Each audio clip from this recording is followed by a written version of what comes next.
Stress o pagod na pagod ka na ba? Gusto ko lang ipaalala sa'yo na kahit gaano ka ka-stress ngayon, huwag na huwag kang sumuko sa mga pangarap mo. Kailangan mong tandaan parati na magtiwala ka sa progress na nangyayari sa buhay mo. Kahit alam ko na minsan sobrang hirap at sobrang nakakapagod na din talaga. Magtiwala ka sa kakayahan mo. Ang dami mo nang nalagpasan ng mga malalaking problema dati. Mayon ka pa ba susuko? Patuloy ka lang na lumaban. Ang pakiramdam mo ngayon na nahuhuli ka na sa buhay.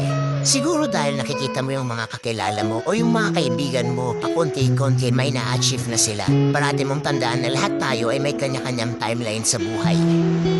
Hindi ka nahuhuli at hindi ka rin naman nauuna. Kung nasaan ka man ngayon sa buhay mo, yan ang lesson at experience na kailangan mong pagdaanan ngayon. Lahat tayo ay may sariling kwento sa buhay na makaka-inspire ng ibang tao. Sarili mong kwento yan.